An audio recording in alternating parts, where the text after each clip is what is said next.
of reference.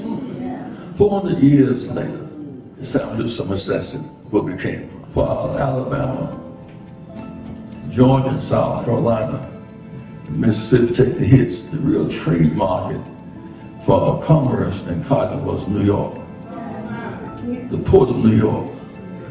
As a matter of fact, Joe, the first state to end slavery was Vermont. It was all the way up the coast. The big shipbuilders became enriched off of our enslavement. Say our people are not slaves, they are our ancestors. They may be slaves to the person, but they're our ancestors, they're our foreparents. The money is made off of the commodity. We were the commodity in the commodity exchange. And they would import Africans, they export cotton and tobacco. And they built the whole economic system around Wall Street. Africans, because they feared the Indians would attack the Dutch, built a wall on Wall Street. That's what they named it Wall Street. It's the Africans, with logs and trees, they built a wall around Wall Street, keep the Indians from attacking the Dutch. So Wall Street was named after us.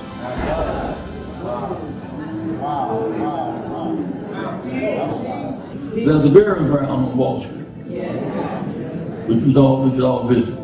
Those are our foreparents. At some point, they moved us to the other end of Manhattan, which is Harlem. So we are on the same island as Manhattan. Manhattan, Harlem, Wall Street, on the same island. Harlem is right down the road from Wall Street. That's interesting that most of our leaders, who all get different cases, never quite got to march on Wall Street.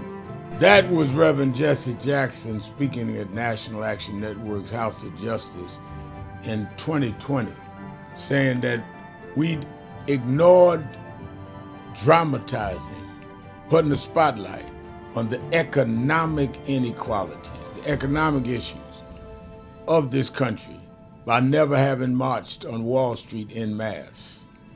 Well, on August 28th, 5 years later, we're going to do just that. Because with this big, beautiful bill, which is a big, ugly bill that cuts Medicaid and SNAP, with the ending of diversity, equity, and inclusion programs and initiatives in the private sector, which gives blacks and others jobs, contracts for businesses, making sure we make the C-suite based on our merit and not excluded because we didn't have the family background in a given place, whether it be academic or business. The people that benefited from that are the ones on Wall Street that deal with the stock markets, that deal with the Dow Jones, that deal with making trade off of the decisions of those that supported the Trump initiatives in this area. So we are not this year going to Washington on the anniversary of the March on Washington. On the anniversary of the March on Washington, we're going to Wall Street. And Reverend Jackson, we're going to do what you said.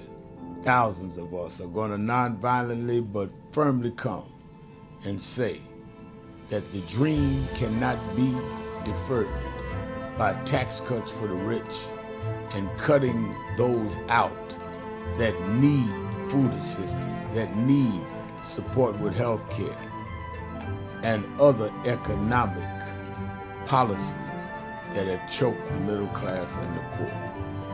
August 28, 2025, go to www.nationalactionnetwork.net, get the details. Meet us 10 a.m. at the African Burial Ground and be ready to march. Buses are coming from all over the country. Go to that website or call 1-877-626-4651. No justice, no peace.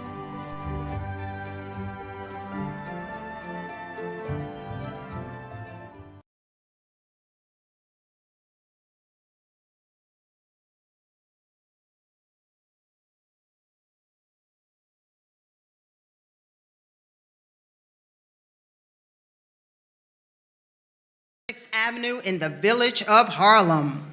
Welcome to those also watching us via live stream and on our social media platforms and our website at www.nationalactionnetwork.net. During the Saturday Action Rally, we have a segment here called What's on Your Mind? We invite you to email us at nanwhatsonyourmind@gmail.com or call us live at 877-626-4651 and share with us a brief account of what issues are concerning you most that you want the broader community to be aware of. We invite you to call us, email us, what's on your mind today.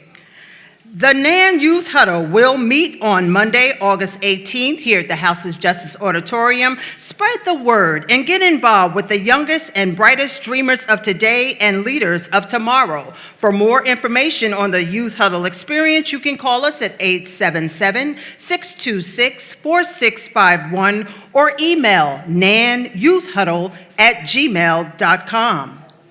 NAN Youth Huddle and College New York City chapter invites you to our 4th annual Huddle Up Harlem Back to School giveaway and community resource fair.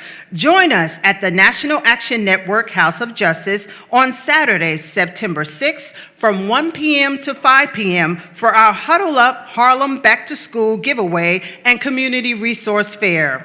Bring your young people for an afternoon of resources, supplies, and community support as we prepare to send our students back to school ready and equipped for success. We are calling on the community to be a part of this effort.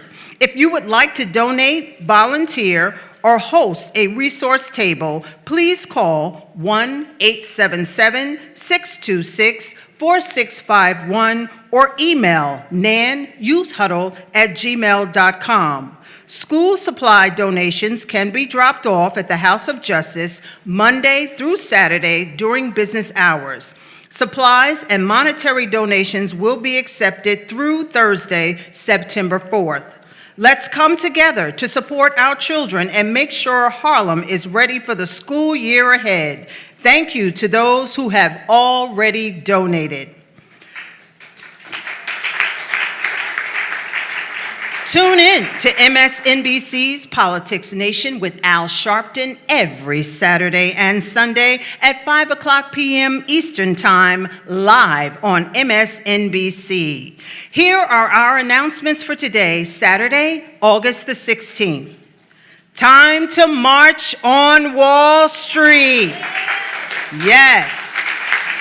In less than 2 weeks, Reverend Sharpton and National Action Network will convene a historic march on Wall Street as we hold corporate America accountable and let everyone know that our voices and our concerns will not be silenced. On August 28th, all roads lead to the heart of the financial district as we chant in unison for the protection of diversity, equity, and inclusion, while also demanding that companies live up to their own promises. Clergy, activists, educators, labor leaders, students, and more will all gather downtown for our massive march as we collectively put everyone on notice. If you don't respect us, we won't support you. From the African burial ground, the oldest and largest known burial ground in North America for both free and enslaved Africans, we're taking our fight right to the center of it all. From where our ancestors' bones still rest to the towers of wealth built off of their backs, we will rally right in the middle of the country's financial headquarters. We will convene at this location as it is a stark reminder of all that our ancestors sacrificed and how they were instrumental in building New York City and this nation. As the Trump administration dismantles DEI within the federal government and puts even more pressure on universities and companies to do the same, we must push back. NAN's March on Wall Street will take place on the anniversary of Reverend Dr. Martin Luther King Jr.'s historic March on Washington, as we remind corporations that investment in our communities must be a priority. The urgency of this moment demands a response. Leading up to this pivotal march, NAN has been holding services and events to help energize and mobilize the community. There was a rally day in Harlem where NAN was joined by Reverend Dr. Johnny Green of the Mount Nebo Baptist Church, the National Baptist Convention USA Incorporated, the Church of God in Christ, and others. Each and every Thursday, we also hold our weekly protest for well over a year in support of DEI in front of the offices of hedge fund billionaire Bill Ackman.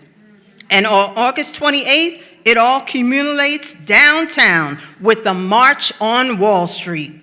The message is clear.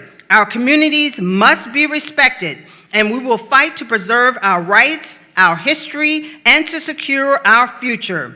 We will spend our dollars where we are valued, and we will call out all those who disregard our interests. We will stand on the power of our money and our contributions to society while gathering not just for service, but for change. As corporate greed rises and equity is under attack, we must speak truth to power and prepare to march for economic justice, corporate accountability, and the protection of DEI. For more information on the March on Wall Street, free bus signups, or our weekly DEI protests, please visit our website at www.nationalactionnetwork.net. Washington, D.C. under threat. As National Guard troops patrol the streets of Washington, D.C., and Donald Trump expands his authoritarian wishes, Reverend Sharpton blasted the dangerous assault on this predominantly black city. Reverend Sharpton also made several appearances on MSNBC to discuss the dangerous precedent being set at this moment. On Morning Joe, he reminded everyone that while crime must be addressed, the manner in which the Trump administration is going about is outrageous and troubling. Sonia Massey bill. Reverend Sharpton and the entire National Action Network team praised signage of the Sonia Massey bill, which requires stricter vetting statewide in Illinois before police officers are hired. Governor Pritzker signed the bill into law this week, more than a year after Sonia was horrifically shot and killed by police in her home. The sheriff's department accused of killing her worked in several different police departments and had a history of complaints against him. Following Sonia's tragic death, Reverend Sharpton and the National Action Network joined attorney Ben Crump and the Leadership Network in Chicago as they stood alongside family and friends for a Remembering Sonia Massey rally at that time. Prior to the rally, Reverend Sharpton, Attorney Crump, and others held a rousing press conference to bring attention to the horrendous killing and have continuously called for justice. Welcome to all of you who have tuned in and joined us also via live stream at www.nationalactionnetwork.net and also live on Facebook at National Action Network. If this is your first time joining us or if you are not a member of NAN, we welcome you to NAN and invite you to join us and get into the action today. For more information and to join, you may visit www.nationalactionnetwork.net, call 877-626-4651, or text the word NAN to 59769. Welcome. Let us welcome our NAN Change Choir soloist, Tisha Hunter, under the direction of our musical director, Minister Tyrone Richardson. Because the Lord is my shepherd, I have everything I need.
Nan Change Choir soloist Tisha Hunter under the direction of our musical director, Minister Tyrone Richardson.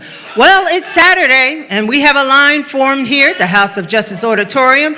Reverend Ron McHenry, our House of Justice manager, wants to know, what's on your mind? Is he not a savior this morning? Is he not a savior? I will bless the Lord at all times, and his praises shall continually be in my mouth.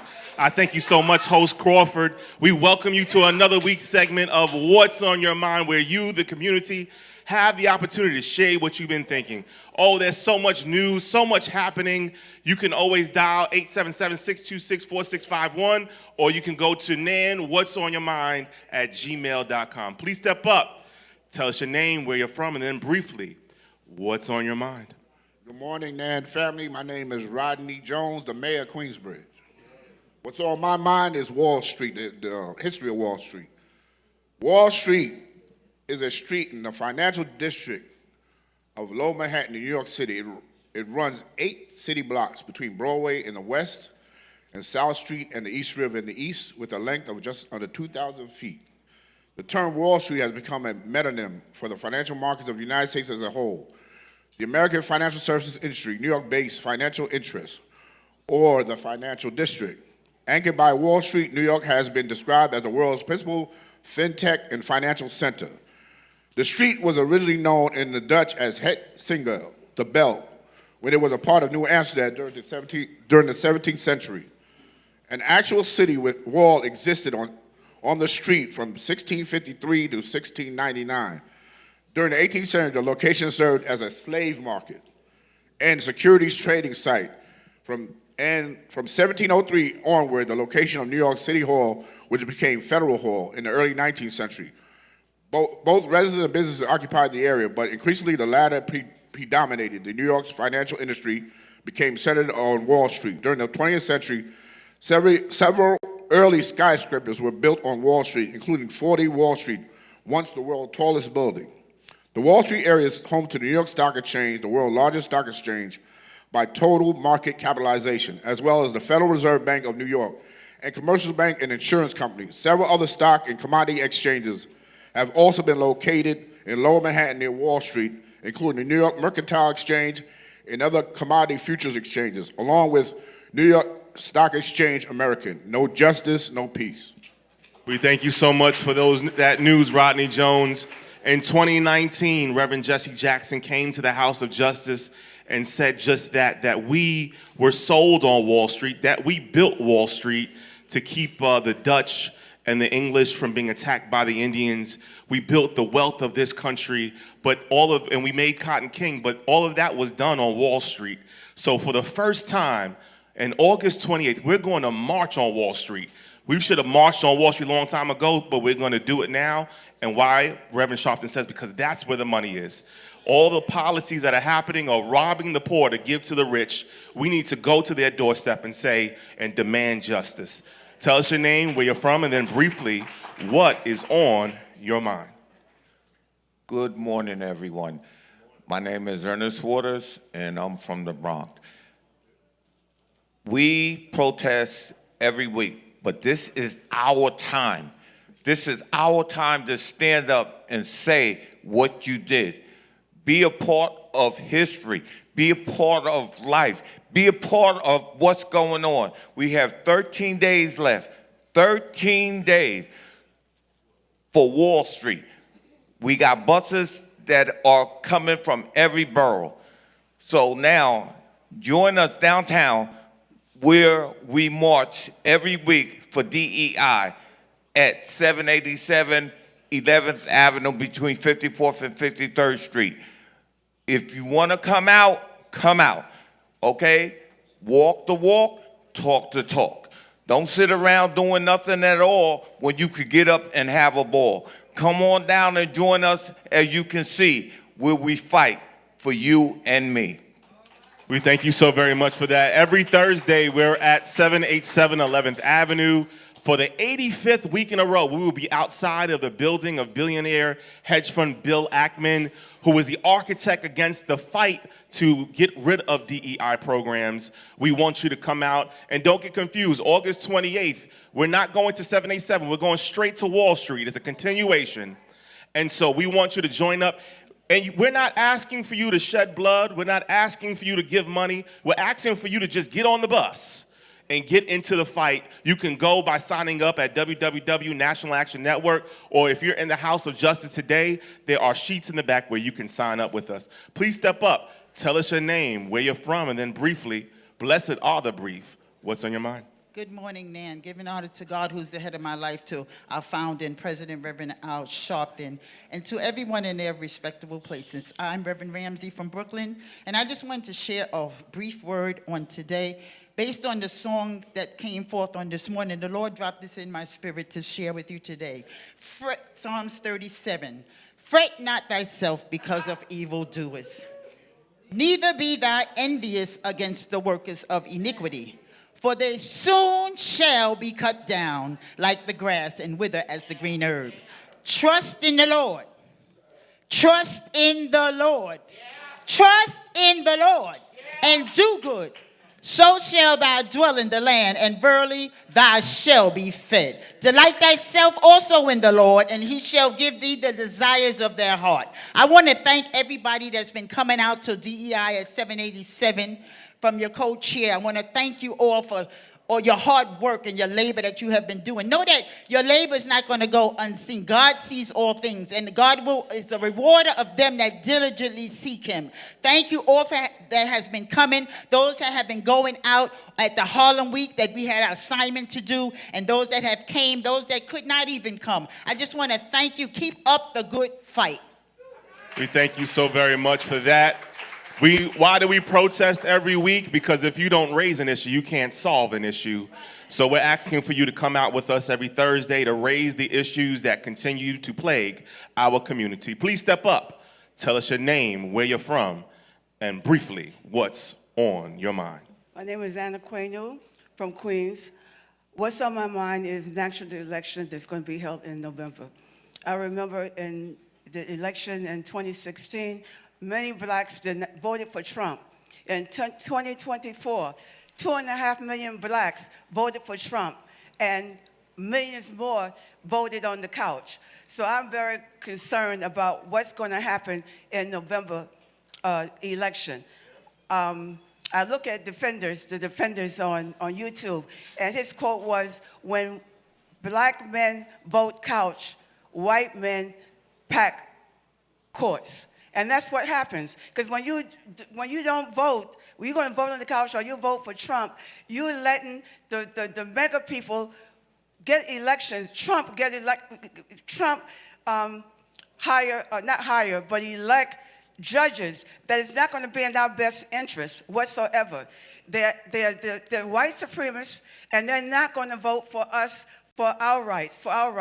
So in the white supremacy back in the day, In conclusion, back in the day, white supremacy was to hold us back. Today, they want to keep us back, and we don't want that. So we have to just continue to fight. Be wise. In conclusion, be wise and be woke. please step up, tell us your name, where you're from, and then briefly, what's on your mind. Good day, everybody, and God bless everybody. My name is Sister Reverend Word. I'm from heaven, born in Harlem. I'm 74 years old and new, and I'm a National Action Network lifetime member. Of course, what's on my mind is Bible scriptures. In particular, the example that Christ Jesus shows us. We have to make good trouble, and good trouble is voting. I heard some good news this morning before I prepared to get here, and that the courts have still empowered the Washington, D.C. mayor, who is a black woman doing her job very, very well. She will maintain power. This president will not be able to send any federal police over the mayor. Now, we have mayors who are very effective in our city. We are fortunate to have a mayor in New York City who has decreased crime. But this win in court helps other mayors in other cities maintain the power that they have right, lawful duty to protect us, and they're doing their job. So in the meantime, democracy is still alive and well, but we must keep democracy alive and well by voting. So God bless you and use your power to vote. Good day. God bless you. Thank you. Please step up, tell us your name, where you're from, and then briefly what is on your mind. We want to remind the audience that the viewpoints shared don't directly reflect that of the National Action Network. Tell us your name, where you're from, and then briefly what's on your mind. Good morning. This is Dr. Jesse Fields, Harlem Community Doctor. What is on my mind is the Legionnaires' outbreak here in Harlem, and the fact that the Department of Health and the city government took 3 weeks to disclose the locations of the 10 buildings where cooling towers were contaminated with the Legionella bacteria. 4 of those buildings are owned by the city, including Harlem Hospital. There are now 101 cases, by my last count, of people who've been who are sick, who've been sickened by Legionella, and 4 people have died. The numbers are going up. The numbers are rising. The Legionella infection has an incubation period that may be as long as 2 weeks or longer. So after someone is infected, it may take up to 2 weeks or longer before symptoms develop. Symptoms such as cough, fever, chest pain, shortness of breath. So we don't know the extent of this outbreak. Although the mayor of this city and the health department keep saying it is contained, but the numbers are going up. The city should have been more transparent about the locations of contaminated cooling towers in Harlem. Transmission of the Legionella bacteria occurs through inhaling water droplets in air. The droplets are contaminated with the bacteria. It's not spread from person to person, and for prevention, the main thing to do, the focus, is for water management, maintenance, and disinfection. And we need also, obviously, access to quality health care in a timely fashion so people can be treated and diagnosed. So 10 years ago, in 2015, during the summer of 2015, New York City had one of the largest and deadliest outbreaks of Legionnaire's disease since it was identified in 1976.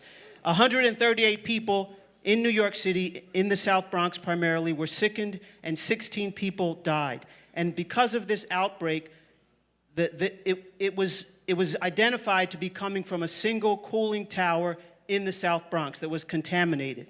So they have to do analysis, environmental samples, and clinical isolates. And this outbreak in 2015 prompted, rightly, the city council to pass a law that building owners have to do inspections for this bacteria every 30 days. The law was passed and implemented in 2017. But what has happened since then? They have not been doing the inspections. The building owners have not been doing the inspections. 9 of the 10 buildings where there were contaminated cooling towers were not up to date in the inspections. The city is not up to date in doing its inspections. So the city council, the health committee of the city council, chaired by Lynn Schulman, has said that the city council will hold a hearing on this whole issue, on this outbreak, and what the city was doing in the health department on September 8th. So people with underlying health conditions such as chronic lung disease, chronic obstructive pulmonary disease, asthma, people with weakened immune systems are at increased risk of contracting Legionnaire's disease and having a very severe pneumonia. It is really structural racism that we experience as black and brown people, that we have more of the underlying medical conditions, lung disease, diabetes, hypertension, asthma, et cetera, that makes us more vulnerable to having very severe infections, such as we experience this in the disproportionate impact on us of COVID and so forth. So having an independent voice, being able to stand up for the community and for the people is very important, to be able to speak on behalf of the people, not in your political interests, but for the interests of our communities and our people. That makes a big difference. That is what is required, and we see that in this outbreak. Power to the people. No justice, no peace. Please step up, tell us your name, where you're from, and briefly what's on your mind. Greetings, my name is Dornell Jones. I'm currently residing here in the village of Harlem. August is Civic Health Month. The National Action Network New York City Action Committee presents their voter registration and information drive during Harlem Week in front of 190 West 135th Street here in the Village of Harlem. That's on Saturday, August 16th, 2025 at 11 o'clock a.m. and Sunday, August 17th to 7 o'clock p.m. Our voter registration deadline is Saturday, October 25th, 2025. Early voting, Saturday, October 25th to Sunday, November 2nd, 2025. And Election Day is Tuesday, November 4th, 2025. During August is SIG Health Month. The National Action Network New York City Chapter Political Action Committee invites you to a critical leadership discussion at our 5th Saturday Voter Education Forum Project Series right here at the House of Justice, 106 West 145th Street, here in the Village of Harlem. That's on Saturday, August 30th, 2025 at 12 o'clock noon on Know Your Rights. Help us set the stage for our commitment and work for the next 2 years. Light refreshments will be served by the NAN Welcome Committee, sponsored by the Links Incorporated. For further information, contact NAN PAC at 212-690-3070. We also will be doing outreach at Harlem Week for the March on Wall Street. Peace and blessings. Thank you so much. Please step up.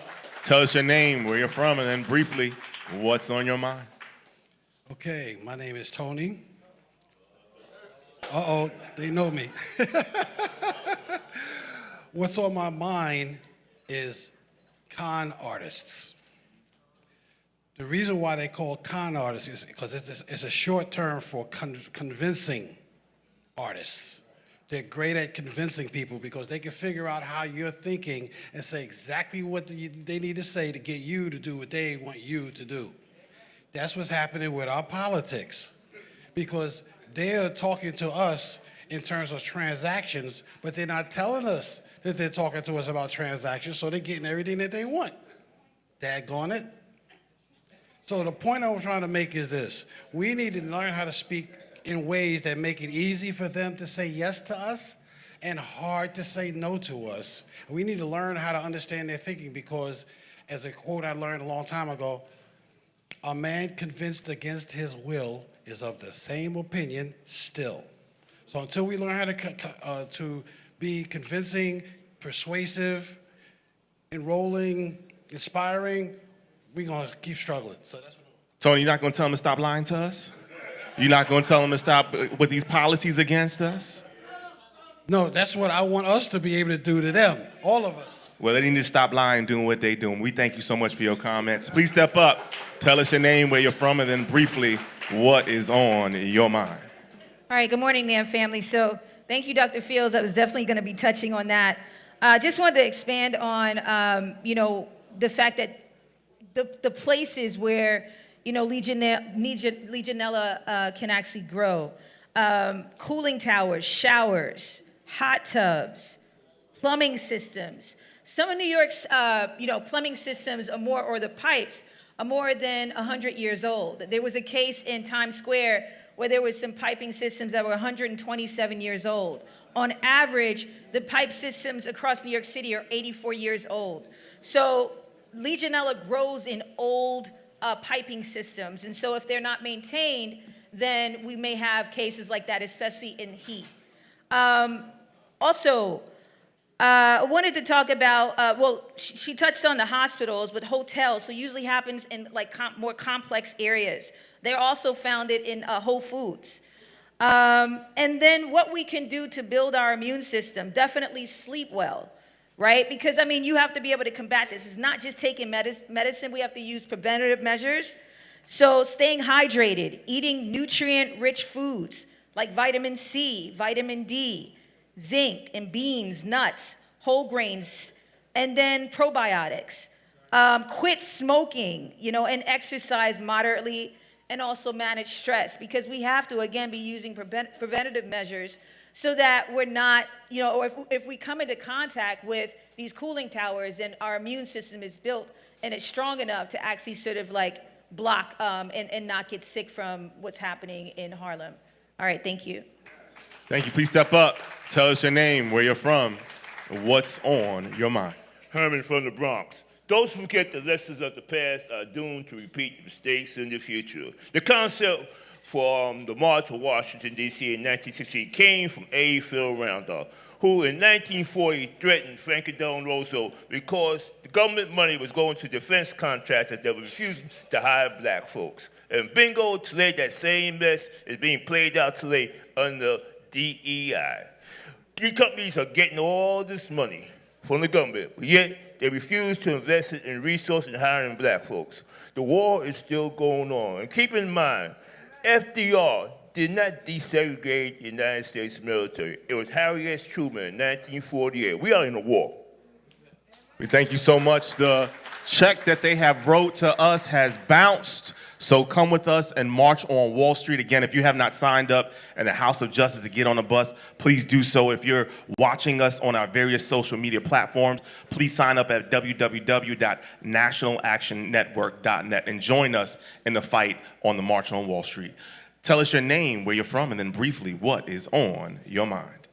My name is Janka from the Bronx, and what's on my mind is the people power, because I want to bring to all of your attention a man and a woman, or today men and men, women and women, they get married, and sometimes it doesn't work. So we're the people power, and we have two parties, but we're the people power. If there is found Legionnaire's disease in something, it's the people that are at fault, because we're the people power. Now, I want to bring to your attention the Henry Hudson Hotel and building. I just want to say that I thank you so much for your theme, people power. And sometimes the problem comes, Janka, that we don't love each other as the Bible says that we ought to. We don't love each other enough. And when we come together, there's nothing that any billionaire or billionaires can do against the people power. So let us come together for the March on Wall Street, August 28th. We are the people, and we're going to let them know. Please step up, tell us your name, where you're from, and then briefly, what is on your mind? Good morning, Nan family. My name is Zelma Brown, and this is my sister, Elizabeth Eastman. We both are Harlem natives. Okay, what's on my mind is I'm a retiree from District Council 37. And I know a lot of retirees from different unions. We have been fighting for our health benefits. And the City Council has a bill, 1096, which we would like them to sign for our health insurance, because we want to maintain our health insurance.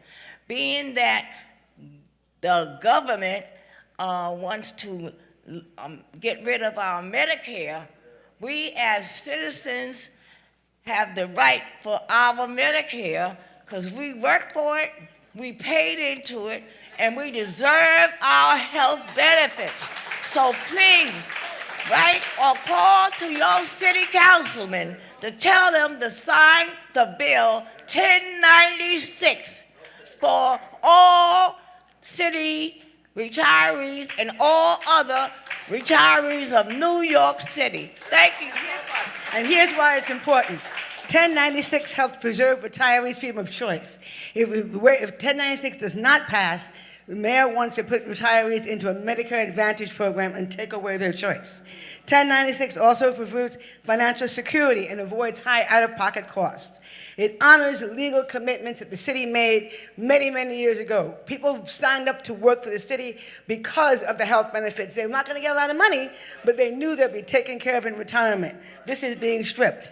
Finally, 1096 prevents systemic costs and helps defer, reduce higher costs. In conclusion, 1096 is dignity for retirees. It aims to ensure that public sector servants who spent their careers serving the people of New York receive the health care they were promised when they took their jobs. Thank you. Thank you. Please step up, tell us your name, where you're from, and then briefly, what is on your mind? Sandra from the Bronx. We have to be respected, like Reverend Ron said, down at DEI, or even here as our president, Reverend Al Sharpton. I don't have a president that runs this world. He's running the way he wants to run it, and that's what he's doing. He's trying to take food out of the mouths of children, take away things that we need as African Americans. Thank you.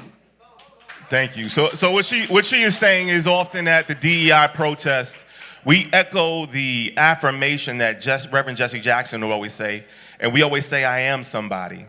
And then we say we must be respected and we must be protected, and we have to echo that, especially in times that we're in. Tell us your name, where you're from, and then briefly, what is on your mind? Briefly, I want to say we must get behind Moses. Moses is our leader, and we must get behind him and protect him. Thank you. Let's give God some praise for our leader, the Reverend Dr. Al Sharpton, and his vision and his ministry that has lasted. Please step up. Tell us your name, where you're from, and then briefly what is on your mind. Name is Harvey Dupiton. I come to you by way of the UN. And as I hear the cry for the rally on the 28th, I'm reminded the 29th is also called the International Day of People of African Descent. And the connection is that, I don't know if you know that you are who we are. I mean, we are Americans, Haitians, Americans, sometimes. And of course, you know. In conclusion, I'm so sorry. I'm here to tell you that. I hold a mic, you speak in conclusion. In conclusion, I want to tell you that the homeland is thinking about you. Africa is thinking about you. It's a very rich place out there, and everybody is fighting to get a piece of that pie. And but the leaders in Africa are thinking about you and asking themselves, what if you get to share that piece of the pie? And so I'm working on this initiative around the UN to make that happen for you, for us. Thank you. Thank you. Please step up. Tell us your name, where you're from, and then briefly what's on your mind. Take us home, Reverend. Reverend Andrew Teagle, pastor of the Mother Walls African Methodist Episcopal Zion Church. What is on my mind is that the word of the Lord says in Romans 8:37 verse, we are more than conquerors.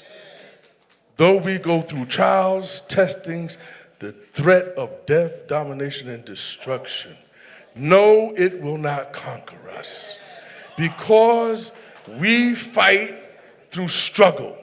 And if there is no struggle, there is no progress. And so if we struggle, God will give us the victory. Strengthened by the mighty powers of heaven, we shall conquer, we shall conquer. Till the mighty foe afar is driven, we shall conquer, we shall conquer. Well, that concludes this week's segment of What's on Your Mind. We will remind you that the viewpoints shared are simply the viewpoints of the contributors and don't directly reflect that of the National Action Network. You're back into our host, Nancy Crawford. All right, we shall conquer. Let us welcome, and thank you to all of you that contributed to today's What's on Your Mind. Let us welcome the Nan Change Ensemble.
the Nan Change Ensemble, under the direction of our musical director, Minister Tyrone Richardson. Every Saturday, we have an inspirational word coming from one of our leading pastors from across the country. Please welcome, to bring an inspirational word to us this morning, Reverend Dr. Kimberly Holmes, the senior pastor of St. John's Baptist Church right here in Harlem, New York. Let us greet her with a warm National Action Network welcome.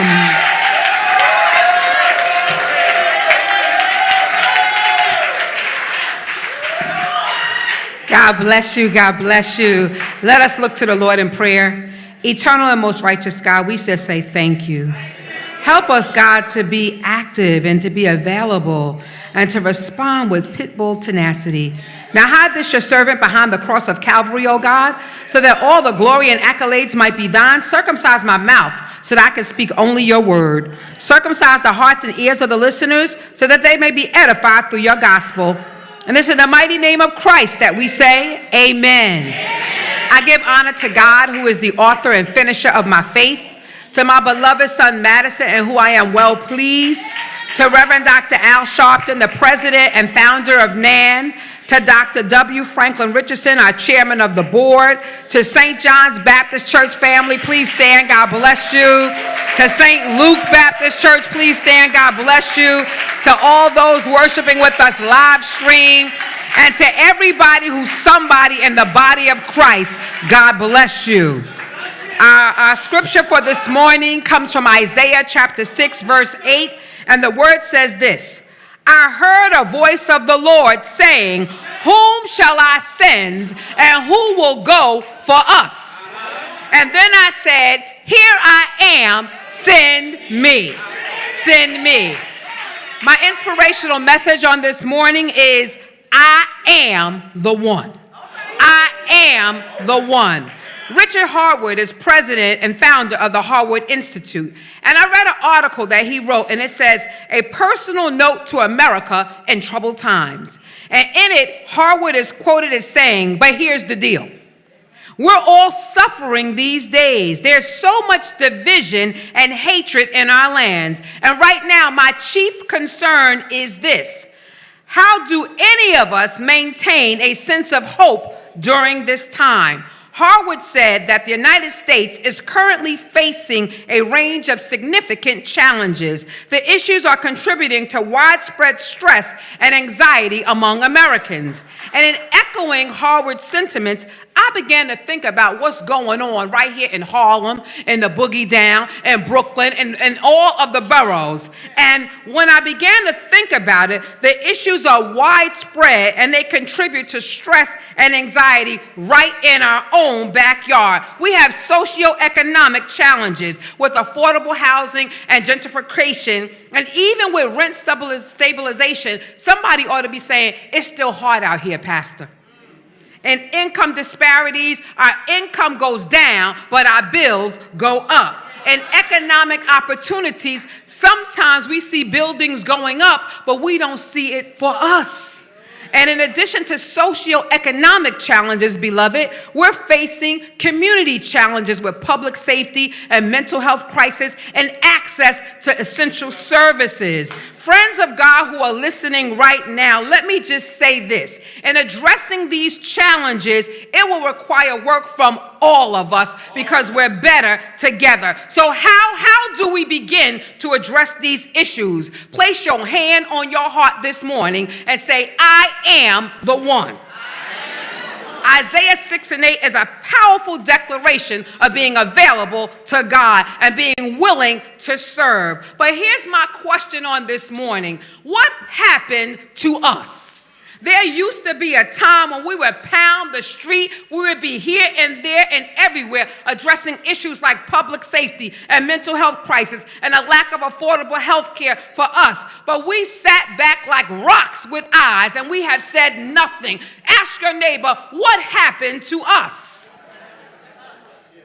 And here in the text it says, whom shall I send? Who will go for us? Here we have the Lord asking the question, who will go for us and whom shall I send? And the prophet said, here am I, send me. I am the one because I heard the question. Tell your neighbor, I heard the question.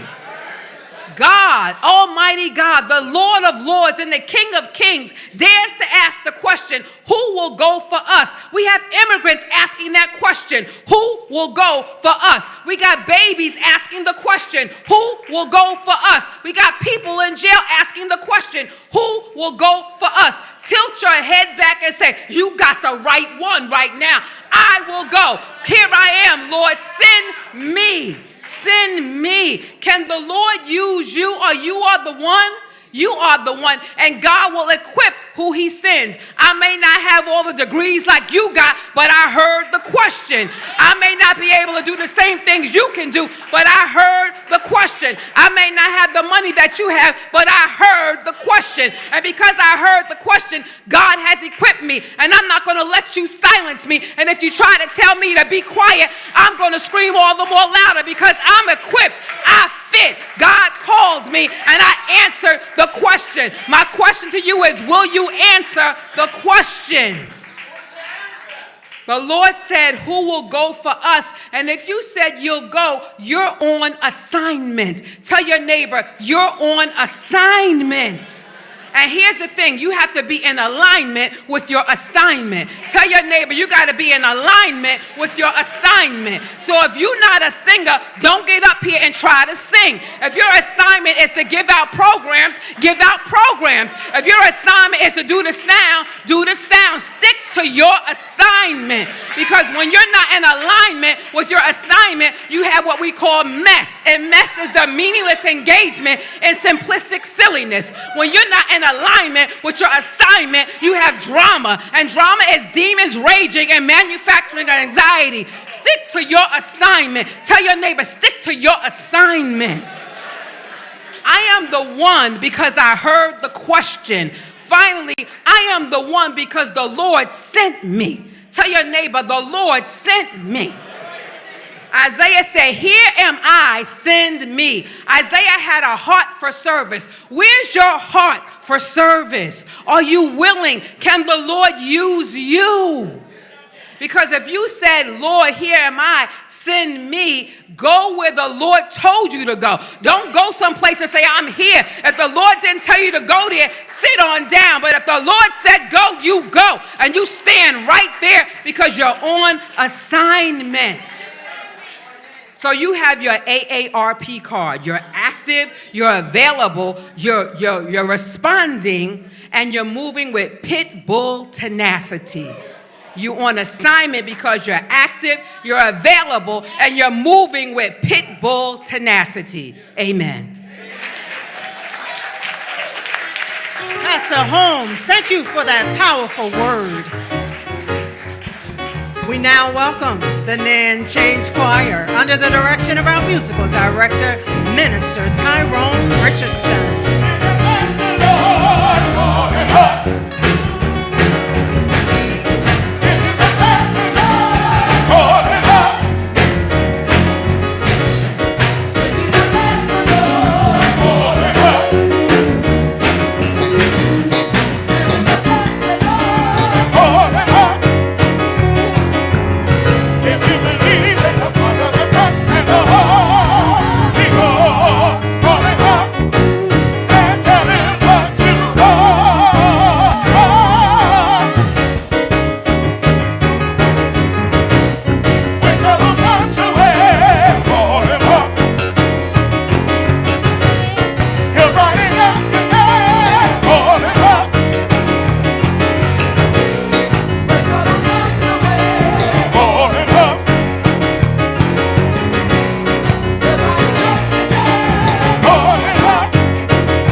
choir under the direction of our musical director, Minister Tyrone Richardson.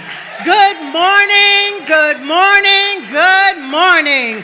Welcome to National Action Network Live on 107.5 WBLS. Let us now receive our president and founder, the Reverend Dr. Al Sharpton.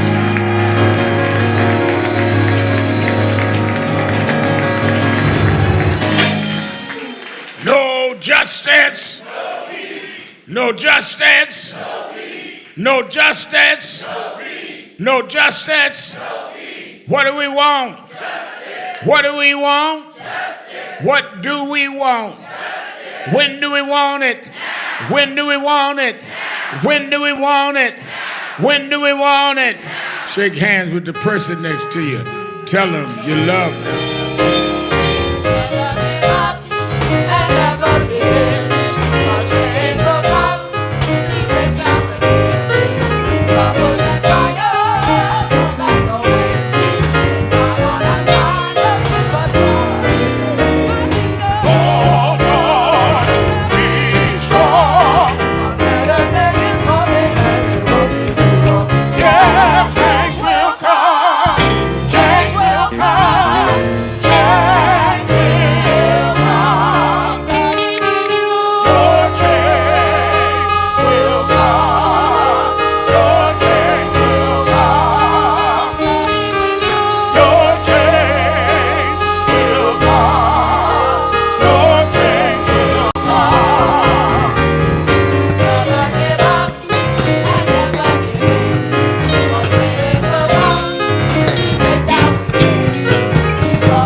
I was moving around the city, and a lady stopped me and said, Reverend Al, I heard about the march on Wall Street, and I'm going to be there with you.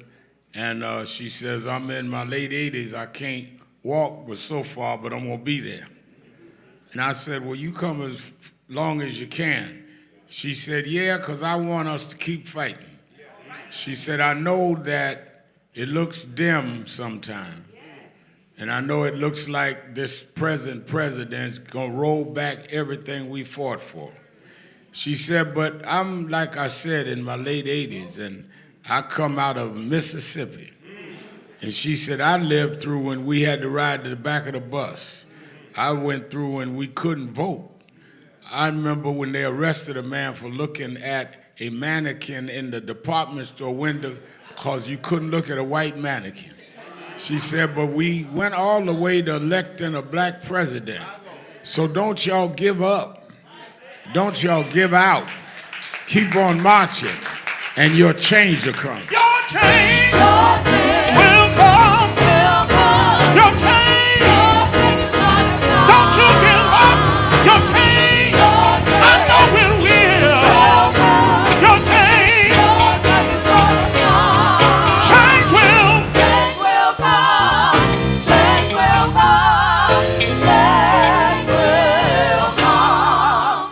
When my mother became ill, before we put her in a nursing home and she passed, my stepsister and brother down in Alabama, she had moved back down to Alabama, was saying what we want to do with the stuff in her house. And I went down and we went through the house and everybody wanted, she had stuff she had saved and silverware that was worth something, all that. All I wanted was a photo album and a Bible. And every morning I look at my mother's Bible on my desk on my den. And my mother used to like this scripture. Later, James Brown used to love it. 37 Psalms. Not the first verse, fret not thyself. They like it where it says that I was young, but now I'm old. I've seen many things. But one thing I've never seen. David went from being a shepherd boy to fighting Goliath and being in many ways limited by Saul. He had to fight the man he replaced. He said, but I've never seen. Don't worry about my bio. I've never seen the righteous forsaken, nor their seed begging bread. If you know you are the seed of the righteous, your change will come. Your change will come. Your change. I know it will. Your change will come. Your change. Change will come. Oh, change will come. Oh, your change will come. Your change. Just hang on in there. Your change. Keep the faith. I know it will. Oh, your change.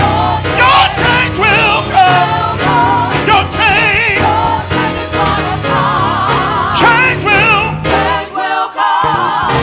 Change will come. Change will come. Change with you. Your change will come. Your change will come. National Action Network Change Choir. Give them a big hand. Give them a big hand.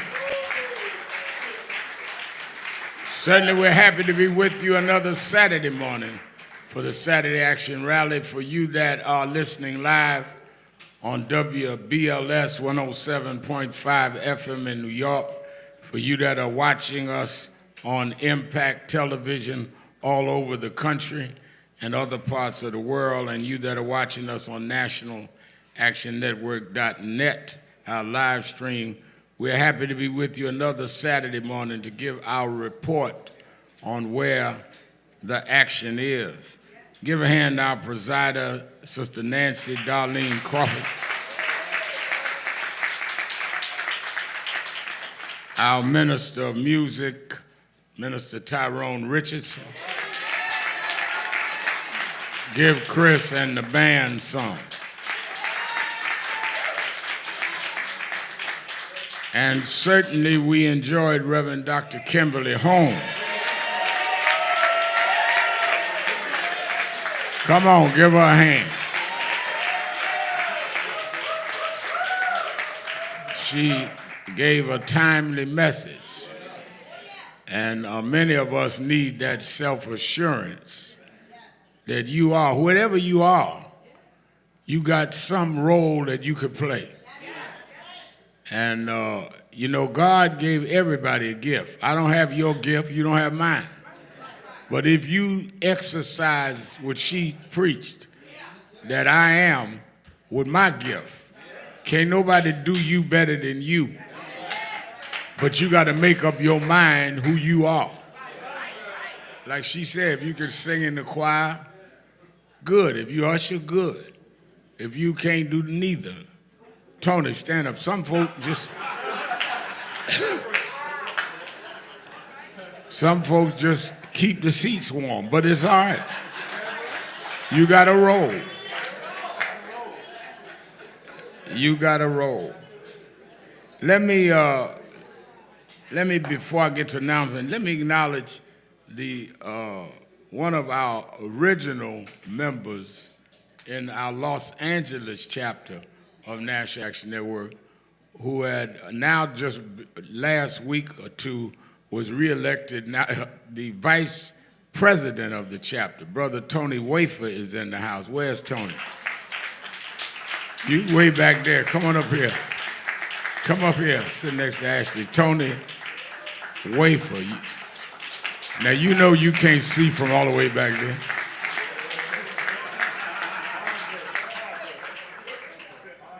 Many years ago, when we at first started dealing with things, I went to Los Angeles sitting right down next to Ashley. All right. Many years ago when we went to LA, the year we started National Action Network was the beating of Rodney King. And they'd asked me to come out and we were gonna lead a march on Good Friday. And they got all of the local civil rights folks, and one or two preachers held a press conference and said, we don't need Al Sharpton out here.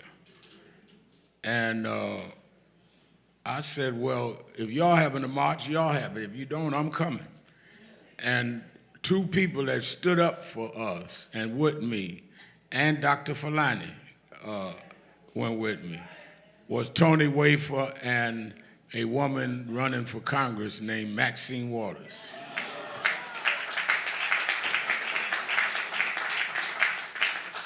And I thought about that last year, my birthday. Magic Johnson them threw birthday party for me in Beverly Hills. And I told them, I remember when half of you in the room didn't want to be in the room with me. But then a lot of y'all end up having to come ask me to fight for y'all. You get a big job and they'll take your job in a minute. But what they can't take is the rising of your community, which is why you must stay connected, not just accepted. And in these times, the way things are, so you got a president that is liable to do anything. And the problem is he has the power to do it. So if you're not stable in these times, you can be the next whatever. I mean, he just decided he's just going to wake up one morning and say, we're going to take over Washington, D.C. No study, no kind of looking at the data, just I'm going to take it over. Well, wait a minute, Mr. President, the crime numbers are down. I'm taking it over. Send the National Guard in. Well, what they going to do? They can't arrest nobody. They just do what I say. And by the way, I'll check in with y'all. I'm going to Alaska to see Putin. I mean,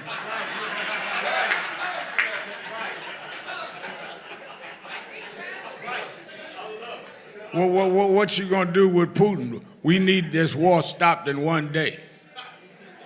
By the time he landed, you gonna tell Putin to end the war in one day? Well, we need to mediate. We need to talk, and probably be the second meeting. Just all off the top of his head, crazy stuff.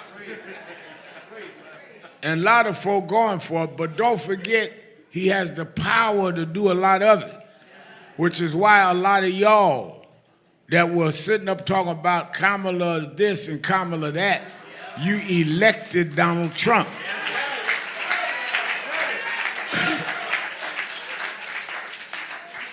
Everybody, I don't believe in voting. Well, they gonna have the election without you. Just because you don't believe in it don't mean they're canceling the election. And somebody gonna win. And whoever is closest to what you want, you vote for. Because whoever's against you, you are voting for them when you don't vote. He's putting tariffs on countries, and they went just yesterday, the producer price index is already going up. And it's gonna hit the consumers. All you black men was talking about he got swagger. There's gonna be a swagger tax on your groceries. I mean, it's real stuff. These countries are not going to export stuff and pay for the extra tax. They're gonna use the consumer dollar. they're going to put their prices up and you're going to have to pay more. And you run around talking about you didn't like what pantsuit Kamala was on. So we are in very serious times. Give a hand, always honored at the presence, Bishop Herbert Daughtry.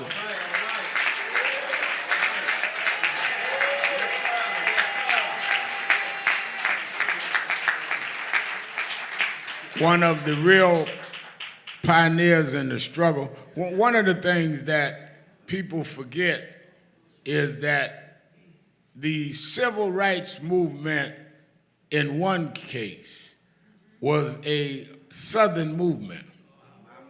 Dr. King and most of his staff were from the South. John Lewis from the South. And many of them fought Southern battles. When you hear all of the black history that is taught, they teach about what happened in Selma or Montgomery or in Albany, Georgia, and on and on. Because that's where the battles were fought.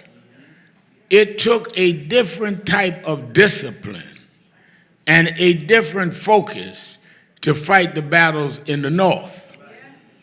And Reverend Herbert Daughtry was one of them that pioneered that. I'm not talking about philosophizing in the North. We had a lot of folk now. They used to have a ladder on 125th Street. Everybody get up there and just preach till they fell off the ladder. Didn't matter. I'm talking about movements. And he pioneered that in the North. We picked up some of that. One of the reasons why Daughtry and I were so controversial, what people miss, is the owners and shapers of the media is in the North. So they could afford to project and portray what was going on in the South because it wasn't them. That's how them crazy folk down, look at them with overalls on. Why would they treat blacks like that? That's terrible. But then when we started exposing how they were treating us in Howard Beach and Bensonhurst, then all of a sudden we rabble-rousers, we loudmouths. We did the same thing in the North that they applauded those in the South for doing. So how does it become controversial in the North rather than the South? Because we were marching in their neighborhoods. We were pointing out how their niece and nephew was racist. I remember in the middle of one of these fights, they had a meeting with us, one of the big newspapers, and had the editorial board there. Wasn't a black in the room. And they say, well, why are you doing all this agitating? I said, look around the room. This is the biggest city in the world. You couldn't find one black. Yet you want me to take your editorials seriously? I mean, think about that. A guy came out, Reverend Daughtry, with this book this week about the 80, I think it was 86 to 90.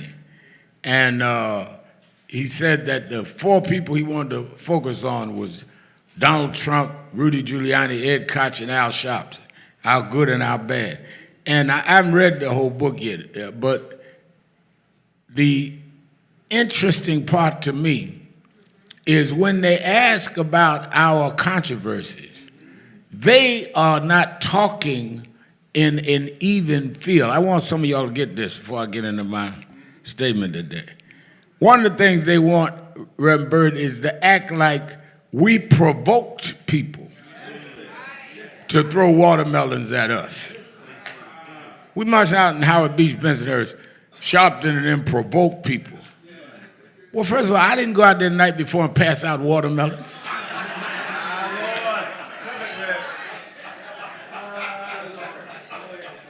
That is how they felt. That is what they felt about us. That we didn't have a right to live or even go through their neighborhoods. A lot of our young people here in Nan, under 40, don't know that there were parts of this city you were not allowed to go in. I ain't talking about Alabama. I'm talking about right here in New York. We marched for Michael Griffith being killed because they killed him for just being in Howard Beach. Y'all saw the film Loudmouth on the documentary on me, and they say right in the camera, yeah, we don't allow ends in here. Say it right out. That wasn't down in Georgia. That's right here. And that's why we need to deal with institutional racism that holds up people like Donald Trump. Our problem is not the guys down in Arkansas with the overalls. Our problem are those with the pinstripe suits and the monogram sleeves to their silk shirts that are down on Wall Street. That's why on August 28th, we going to Wall Street.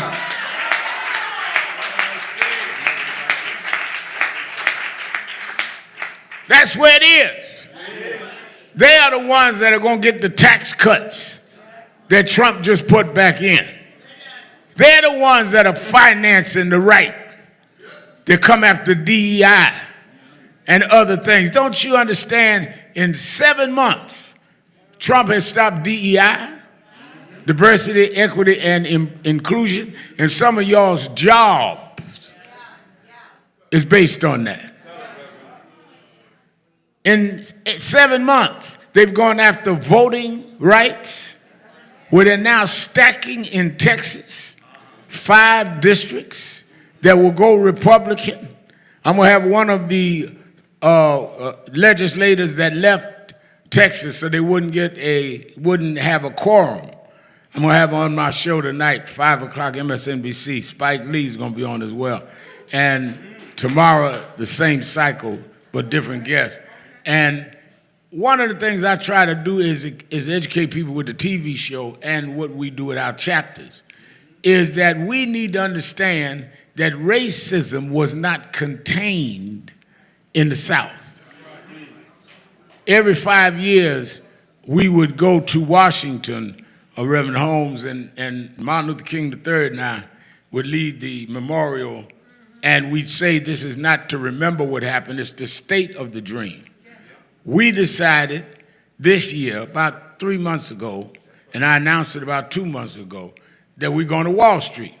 Because the problem, the bull counter today is down on Wall Street. They're the ones benefiting from this. Now, the reason why Wall Street needs to be focused on, I don't care who you are, where you are. You should go to nationalactionnetwork.net. We got buses leaving all over the country.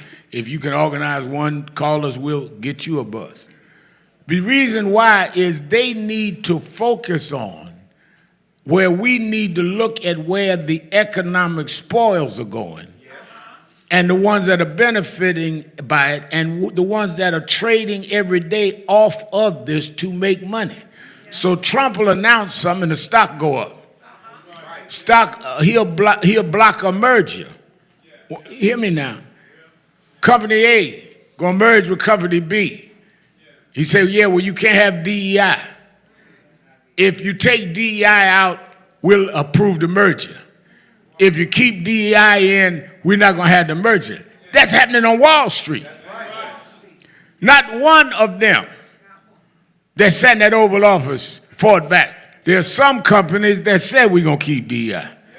But those that didn't, if you cannot stand up to them, you talking about your jobs, your promotions, your daughters, your sons. And that's what we're fighting about. People talk about why y'all marching. That's why. Marching puts a spotlight on what is going on, and you have to have the right target in mind. The other thing is, this National Action Network is unapologetically a faith-based organization, just like SCLC was. We work with everybody. I don't care how you worship or if you don't worship at all. We're open to everybody being a member, but know that we're based and grounded as a black church civil rights organization. And if you can respect that, fine. If you can't, then there's other groups you could join. I ain't trying. I remember when Ferguson happened, killed Michael Brown, police. And the family called me and asked me to come out. They were rioting and stuff. They wanted the people to know they didn't want riots, but they wanted rallies. We came out and did the rallies, and I did the eulogy at his funeral, at Michael Brown's funeral. I never get one guy was mad they wasn't rioting no more. And I was coming out of one of the meetings, and he said, Reverend Al, I respect what you've done down through years, but you ain't my leader. You don't speak for me. I said, let me ask you something.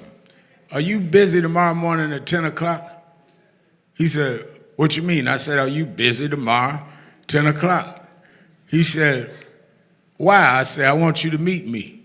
He said, meet you where? I said, I want you to meet me downtown, Step City Hall. I'll get the press there. I want you to announce to everybody I'm not your leader. I want you to tell everybody that mess you talk, you didn't get from me. You don't believe in what I do. I don't want this between you and I want everybody to know that I ain't got nothing to do with your foolishness. Like somebody want to lead you and you talking crazy. He don't speak for me. That's right. I sure don't. And we've never had one leader at a time. Again, that's that northern editorial crowd that indoctrinates you in division. We never had that. We're celebrating and commemorating and saying where the dream has gone. Do you know that in the 63 march, Martin Luther King didn't call the march? It was 6 organizations and labor that called the march. A. Phil Randolph was in his 70s and called the march. He was the chair of the march. But we had Randolph and Whitney Young and Roy Wilkins and Malcolm X and Adam Clayton Powell. We had them all at the same time. Gloria Richardson, Dorothy Height. How we get to the 21st century and all of a sudden we can't have a one Negro talk at a time? We've never had that. So don't get fooled off in that. If somebody doing a meeting here, support it. Somebody doing something there, support it. We're going to march on Wall Street, support it. But don't act like everybody got to be on one thing. We are all in a biased, racist environment. We all need to come together.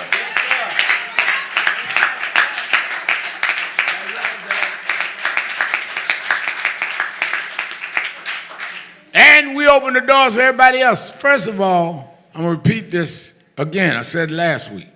This is the first black-led march since Trump was reelected. Now, I supported No Kings and the other marches they've had. They're marching today, around the redistricting. I support all that. And I want a lot of them to support us. Whites, Latinos, Palestinians, Jews, or everybody. But the black community needs to make a statement on August 28th. And we need to make it on Wall Street. So guys went around talking about, Sharpton don't call another march. Well, you ain't called nothing. Don't get mad at me for doing what you ain't done. That's why maybe you missed it. We called it the National Action Network. Not the National Procrastination Network. You sitting around trying to figure out what to do. I'm going to be doing stuff while you figure it out. And as God would have it, Bishop Daughtry always tell me to keep God in it. As God would have it, when we decided 3 months ago to have a march, I said, no, let's go to Wall Street. That's where it's going. Suppose if with all of this mess with the National Guard, we were going to Washington this year. We'd be afraid what they're going to do. They got checkpoints. I talked to our Vice President, Ebony Riley. We have a National Action Network office right downtown, about 4 blocks from the White House. She said, you got to go through checklists, a check stop. coming into Washington now. Suppose we tried to have a march there. Many of y'all wouldn't go because you'd be afraid of the checkpoints. And say, I don't want to get in that mess. As God would have it, we'd already moved the march to Wall Street.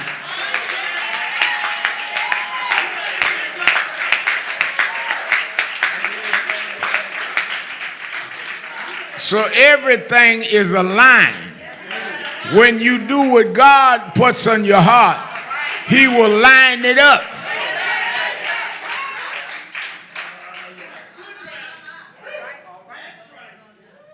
It is important that we make a statement from our community. The disgrace of what they're trying to do in your face on voting. That's why I started talking about voting today. The reason they want to move these district lines in Texas, first of all, let me give you the background. People don't understand. They do district redrawing every census, every 10 years. When the census comes out, that's when all of the state legislators, all 50 states, redraw the lines based on population, density, and all that.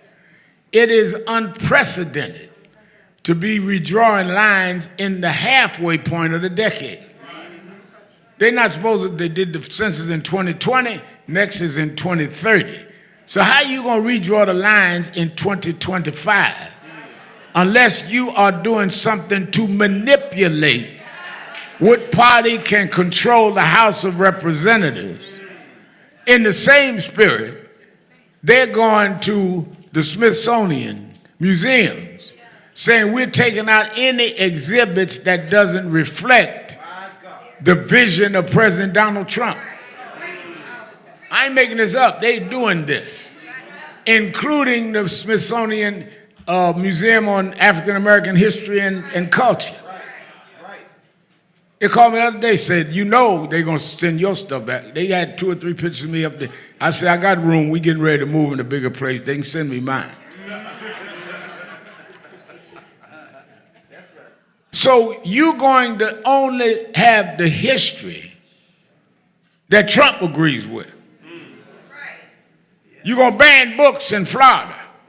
You're going to redraw the lines of the congressional representation. So Hakeem would not be the be the speaker if you let it go.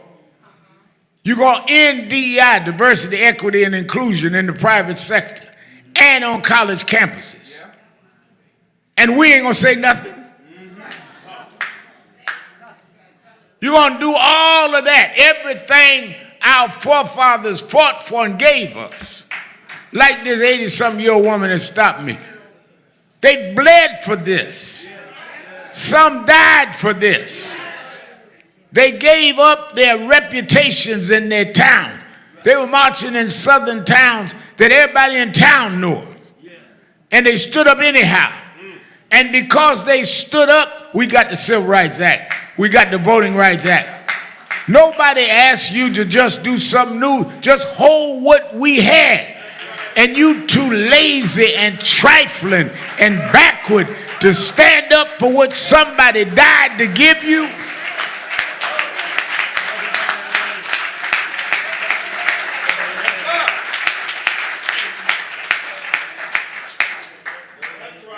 They sick dogs on children in Birmingham. They firebombed Martin Luther King's house 3 times. They killed 2 Jews and a black, Goodman, Cheney, and Schwerner, for standing up to give us the right to vote. And you sitting up here, all you got to do is ride the subway downtown. Ain't no dogs out there, nobody gonna burn you up. You're just too low down to stand up.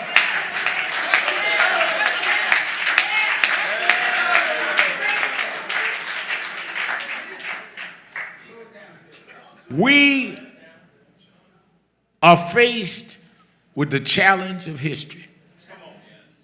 What will history say about us?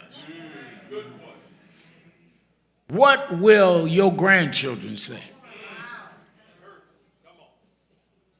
If I were talking to one of my grandparents, all my grandparents are gone, but I was talking to them. I wouldn't ask them what kind of car they had, because it would have been out of style a long time ago. If they showed me the old pictures, I'd laugh at the kind of clothes they were wearing. I don't care what kind of wardrobe you got. It ain't gonna matter in a couple of years. But I would ask them, when Thurgood Marshall went to court, what'd y'all do? Did y'all root for him? When Randolph was organizing the unions, were y'all part of that? The only thing that's gonna matter for you and about you when you gone is when you stood up for more than yourself.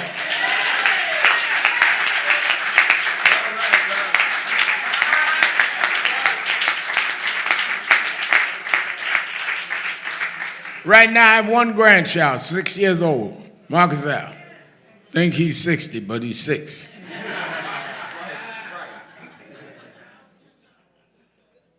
I want to be able to tell him when they was killing us in Howard Beach, I showed up. When they ran over us in Bensonhurst, I stood up.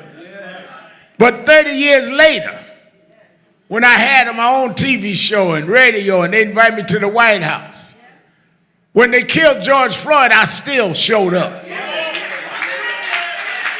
I could have done it on my TV show and say, well, I'll bring it up. I had to stand up and be there because I want my children unborn to know that I did not get Negro amnesia. I know how we got here.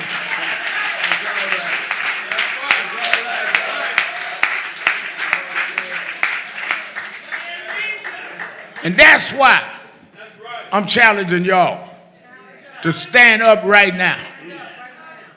I was glad the other night you had a Zoom call with a lot of the denomination leaders and preachers that are coming. Nobody should be in a pulpit that is not addressing the social ills of today.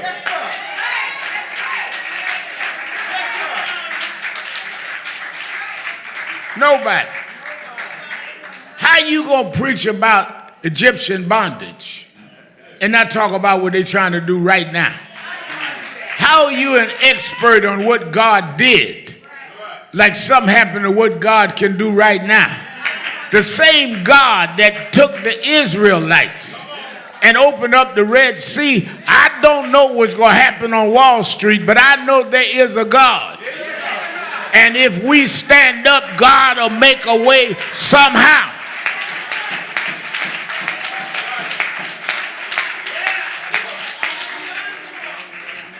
That's why I tell you this movement is a movement based on faith.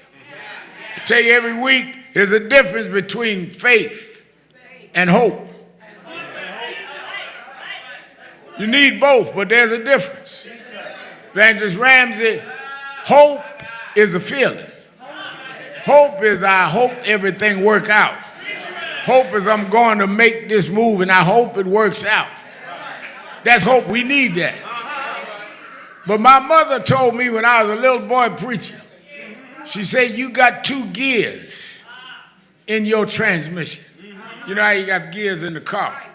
She said, when hope run out, there are going to be things that hit you, Al. Hope's going to run out.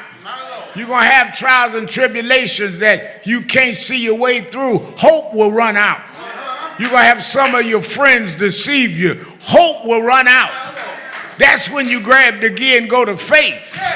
Because faith is the substance of things hoped for, the evidence of things not seen.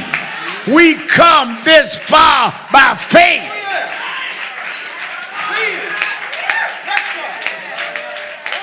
Leaning on the Lord, trusting in his holy word. He never failed me yet.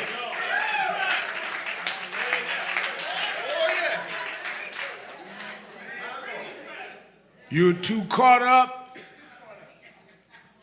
in your affluence. You're too caught up in your little title. You're too caught up on trying to fit in. And God let somebody come along that ripped your title off the wall. Didn't care how influential you was. Sometimes we need somebody that God will show us that you are not grateful for what I did. Well, I'll let you see what it looked like if I take it all from you. What made David was not Saul giving him no crown. What made David is he would fight Goliath when nobody else would fight. God needs a Goliath to get a David. God needs a Pharaoh to get a Moses. You want to be Moses without going to the Red Sea. You want to be David without a slingshot. The gospel is built of those that stood up when nobody else would stand up.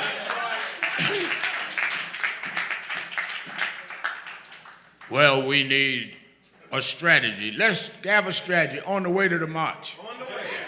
We can talk strategy all the way down there, because that's already been figured out. It has worked every time. Well, we need to have a consensus. We never had a consensus. When they had the March on Washington, 63, there was some blacks saying, I ain't with it. Malcolm attacked the march. We ain't never had a consensus. It was always those of us that was determined no matter what. I remember when we were fighting about Howard Beach and the jury had been out too long. We had to march to get a special prosecutor. Special prosecutor indicted, and 3 young white boys was on trial for killing Michael Griffith. Give you a little history. And we went marching Howard Beach and all of that, which is why we got the special prosecutor. Mario Cuomo was governor, Andrew's daddy. He said no special prosecutor. We marched Howard Beach, all of a sudden he had an epiphany and gave us prosecutor, Charles Hines. And Hines worked closely with Reverend Daughtry and others. And as we kept on going, the jury finally, in the trial ended. The jury was out 4 or 5 days. We say this taking too long. So we decided that we're going to have a day of outrage. What y'all going to do with a day of outrage? We're going to close the city down. How y'all going to do that? Well, we had a meeting. Those that didn't have a consensus didn't come. But some of us in the room didn't like or trust each other. But we all wanted some justice. And we said, I tell you what, since we all ain't on the same page, we all don't like each other, y'all call me names and I call y'all names. Why don't we shut the city down and you can have the bridge to shut down and you can have the tunnel to shut down and we'll take the subway tracks. And everybody had their station. We had hundreds of people there, Reverend Daughtry tell you. And everybody laughed when I said we'll take the subway station because that ain't gonna be nothing. But they didn't know I'd already done what I was getting ready to do. So we went down in the subway station. And they said, okay, press there. What y'all gonna do now? I said, we're gonna jump on the tracks. They said, we're gonna do what? I said, we're gonna jump on the tracks. A couple of the lawyers said, you can't do that. Daughtry said, well, if he's going down, I'm going with him.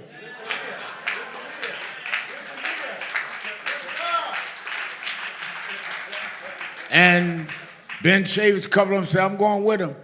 And one of the intelligent critics of mine says, well, Reverend, have you considered that there's the third rail there? I said, that's why I'm going. He said, what do you mean? I said, because as soon as we hit the tracks, they're going to have to cut the third rail down, and it'll stop the train all the way from the Bronx to down here.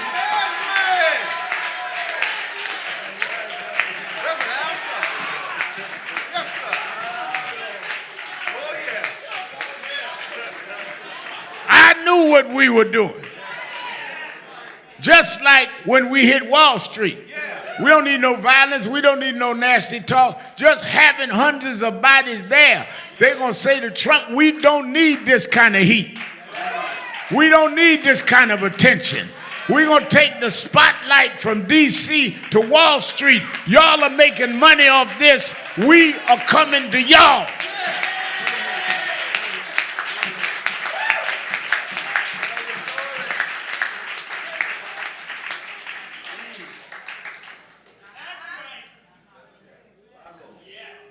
Don't lose your power. Your power of protest. Your power of standing up.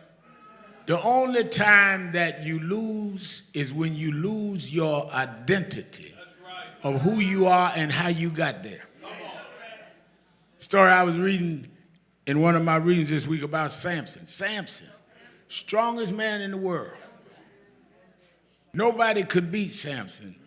Reverend Dr. Holmes, nobody could defeat him. What brought Samson down was the devil knows what you like.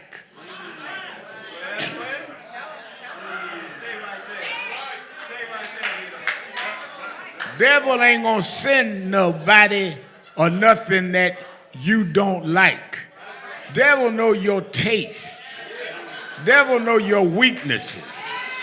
So the devil didn't send somebody to the gym to try to work out to beat Samson. He got Delilah.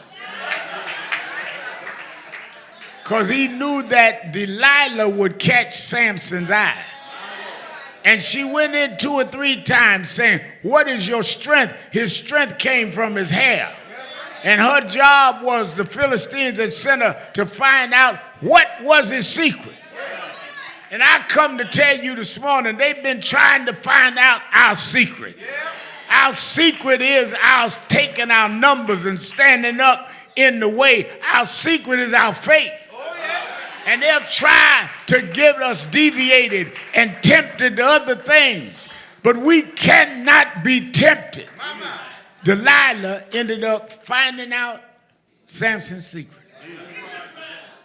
And when she found out his secret, that's when they found out the power is in his hair. And her job was to cut his hair off. And she cut his hair off and he was weak. And that's what happened to us. Y'all got weak. Gave you a job downtown and you thought you didn't need us no more. You got weak. You got seduced with your title on the door. You got weak. You got a big position and got out of position. You got weak. You got some place in high society. They invited you to the inner parties. You got weak. And when they found out you were weak for a title and weak for some status, they cut your hair off. But I come to tell you that God grew Samson's hair back. He brought him back because the same God that gave him strength will give him hair again. I'm going to Wall Street to reclaim my strength. I'm going to Wall Street to say, God will bring us back. You won an election, but God is still on the throne.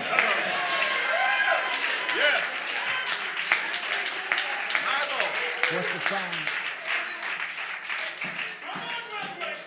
God is still on the throne. And if you and I will get out of this haircut Trump gave you, I know you're scared of Trump, but that's because you got a haircut. I know you think he got almighty. That's because on election day you got a haircut. I know you think ain't no use fighting. That's the Delilah in you. You got a haircut. But I come to tell you that my hair done grew back. The same God that brought me in the first place, the same God is still on the throne. I got my strength back. Stand up, black man. Stand up, black woman. This is your day. This is your time. No sitting down. No standing back. Our change will come. I remember when I was a little boy preacher. My mother used to play records when they had the vinyl records. And she'd play Aretha and Mighty Clouds of Joy, gospel keynotes, Mahalia Jackson, who we knew. And there was one secular artist she played. My mother wouldn't play no soul music, R&B. She played gospel. But there was one secular song she would play by a guy who was not in the church. He'd come out the church, he'd back and forward. But she liked that song. I guess it made her think about how Daddy left her husband and how we were struggling. She was doing maid work. And she'd play the song so till I knew the words backwards. By Sam Cooke. Said, I was born by the river in a little tent. Just like that river. I've been running ever since. It's been hard. I'm not gonna lie to you, every day ain't been good. It's been a hard way coming. But I believe a change gonna come. I know Trump got the House of Representatives, but a change gonna come. I know he got the Senate, but a change gonna come. I know he stacked the Supreme Court, but a change gonna come. I was born by the river in a little tent. Oh, just like the river I've been running ever since. It's been a long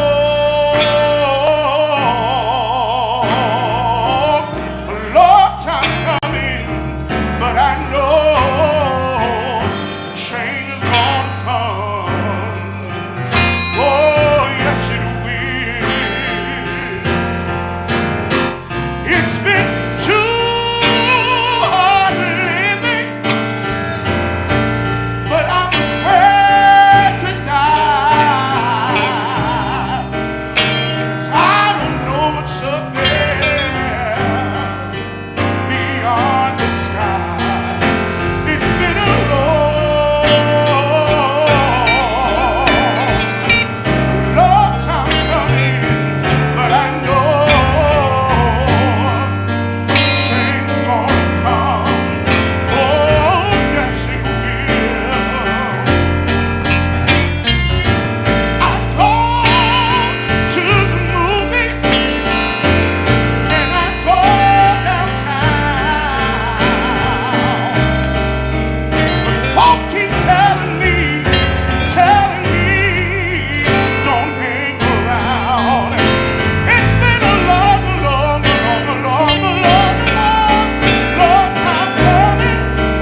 Everybody's singing. Everybody's singing. Everybody's singing.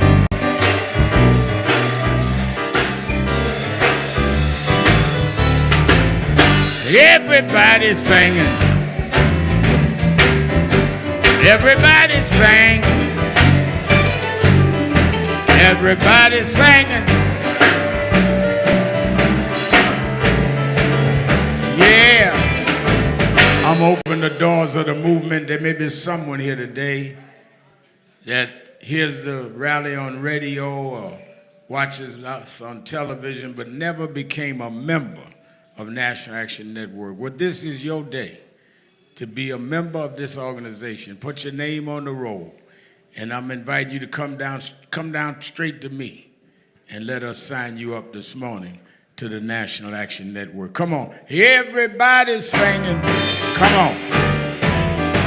Everybody's singing. Everybody's singing.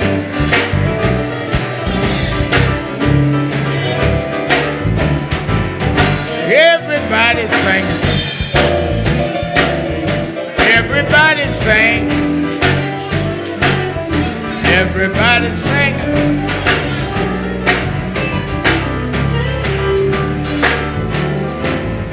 Everybody now. Everybody's singing. Everybody's singing.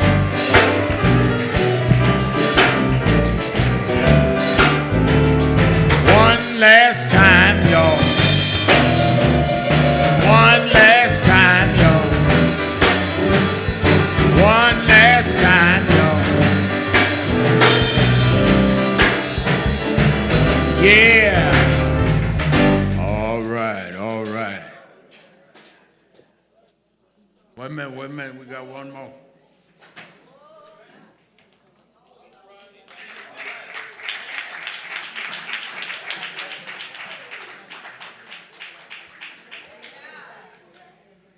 All right. We're going to raise our offering and taking our new members and let you go. I'll say on the air 9 to 11. It's already 3 minutes to 11. We'll be out by 5 minutes after. Quicker you give me your money, the quicker we get out of here.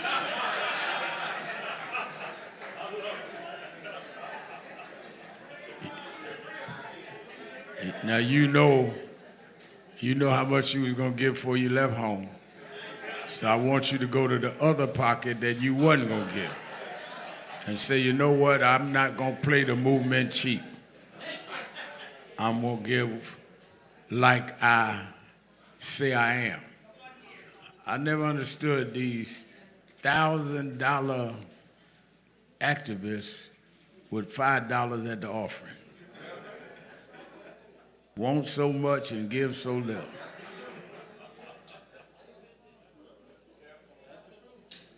All right, I need about 10 people, about 10, that can give $100 or more to come. Thank you for joining us for Weekdays Live with Reverend Al Sharpton. Take the time to share this broadcast right now. Tell your friends it's time to keep it real with Reverend Al. Comment your questions now in the chat or call Reverend Al Sharpton directly on air at 877-532-5797. Now stay tuned for Reverend Al. This is Reverend Al Sharpton. As you watch the broadcast, support National Action Network. Go to www.nationalactionnetwork.net and be involved. You can join, take your membership right online, www.nationalactionnetwork.net. Getting ready to start the program, but we need you to be part of the movement.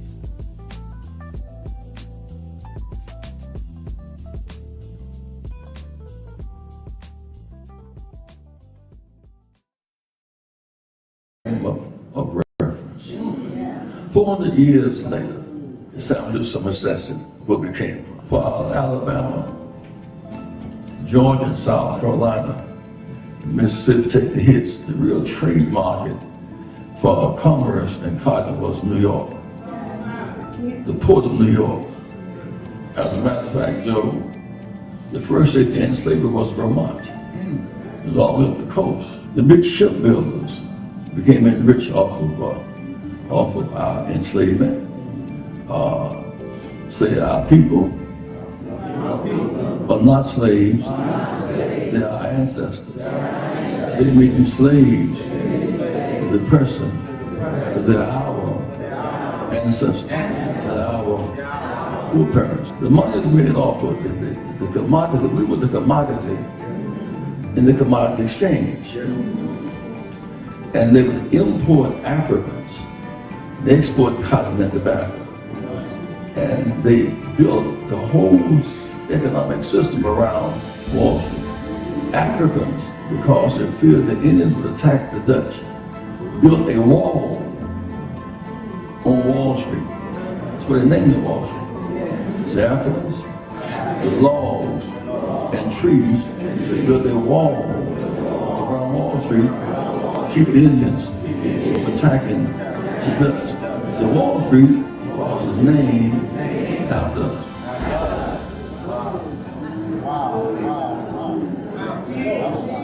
There's a burial ground on Wall Street, which we should all visit. Those are our foreparents. At some point, they moved us to the other end of Manhattan, which is Harlem. So we are on the same island as Manhattan. Manhattan, Harlem, Wall Street, on the same island. Harlem is right down the road from Wall Street.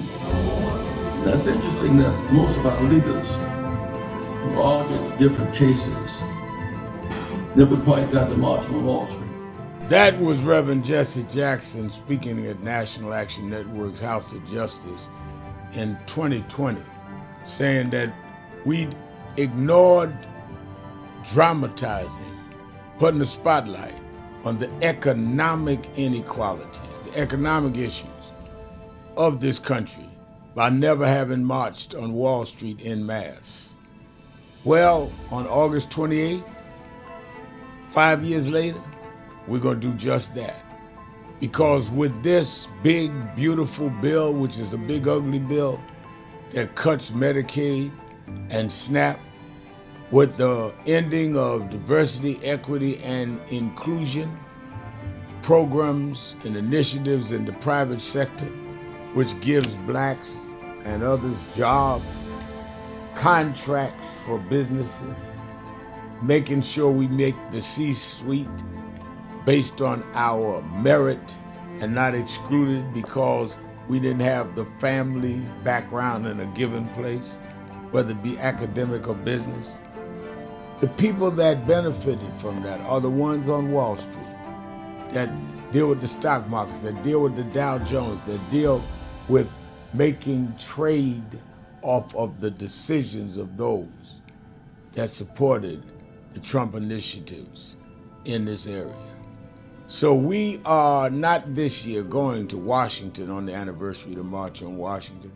On the anniversary of the March on Washington, we're going to Wall Street. And Reverend Jackson, we're going to do what you said.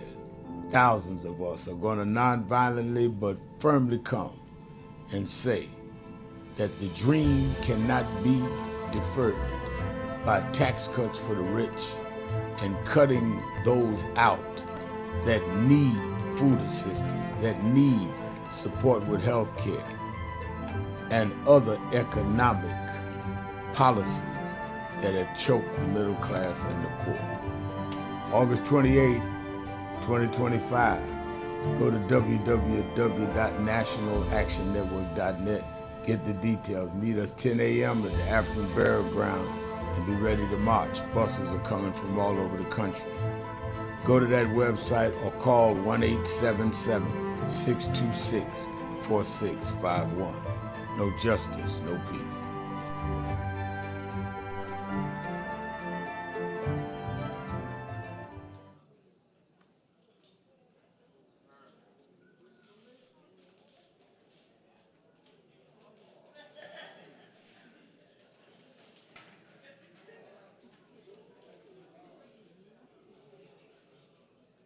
All right, when I call your name, raise your hand so I know who we are welcoming in the family. Karen Drew, Selena Walton,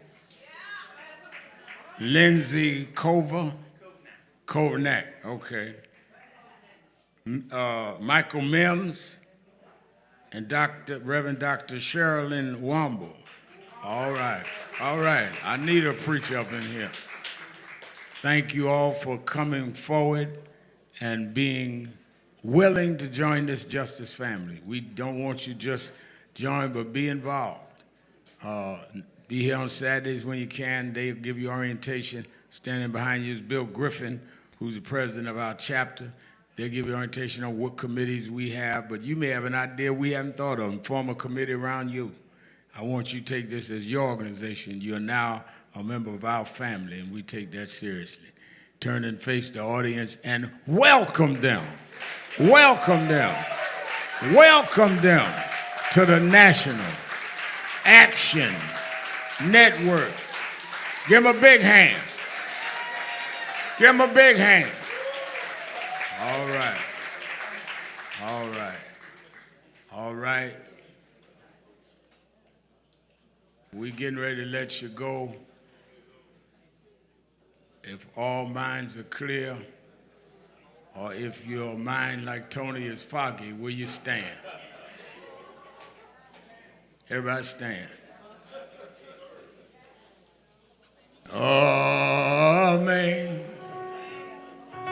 Amazing grace, how sweet the sound that saved a wretch like me.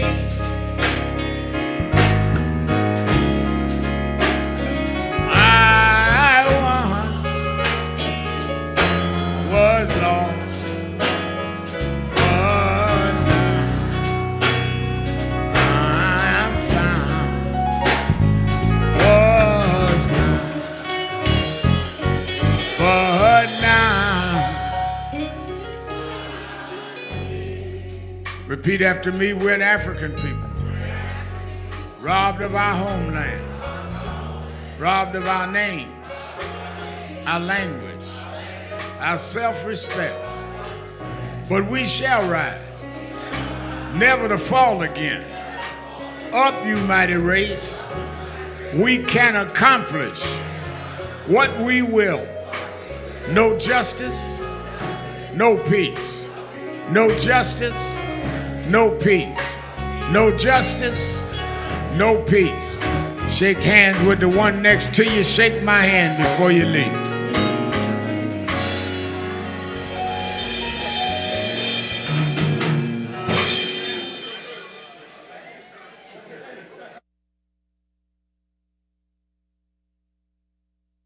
So who is Al Sharpton anyway? Who is this 33-year-old preacher without a church? A number of black New Yorkers as well. He is little more than a pudgy exhibitionist who can be counted on to show up, bullhorn in hand, at every racial incident.